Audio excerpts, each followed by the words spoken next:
Vous avez un projet web en plusieurs langues et vous recherchez une solution simple pour mettre en place cette traduction, cette vidéo est faite pour vous. Aujourd'hui, nous allons voir comment fonctionne la localisation au sein de Webflow et comment la mettre en place rapidement à travers vos contenus. Sur ce, c'est parti.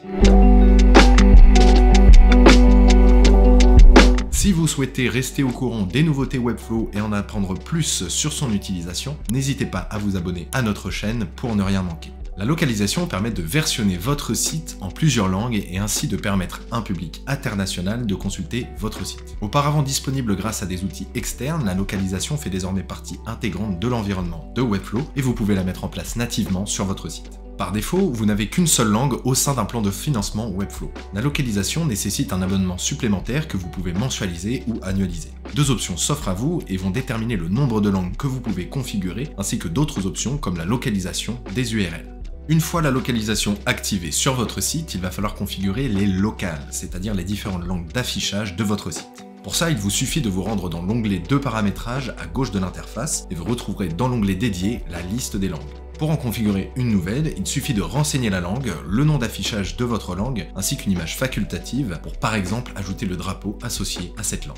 Une fois vos paramètres sauvegardés, vous pouvez déjà visualiser les effets de la localisation sur les pages existantes de votre site. En haut à gauche de votre interface, vous pouvez naviguer entre vos différentes traductions et ainsi modifier le contenu de vos pages en conséquence. Ces changements sont propres à chaque langue et ils n'auront pas d'impact sur vos autres versions. L'avantage de la localisation native à Webflow, c'est de pouvoir automatiquement traduire le contenu de vos pages. Il vous suffit de taper CTRL ou commande K et d'écrire traduire. En sélectionnant la première option, l'entièreté de votre page sera traduite. Naturellement, des erreurs peuvent se glisser au sein de vos textes car la génération est faite par intelligence artificielle. Il est donc capital pour vous de repasser sur tous vos contenus pour vous assurer leur bonne traduction et leur cohérence. Sachez que les contenus textuels ne sont pas les seuls à pouvoir changer en fonction de vos versions. Vous pouvez également modifier les images en fonction de la langue choisie, ainsi que leur balise Alt pour s'assurer une accessibilité et un SEO optimaux en fonction de vos langues.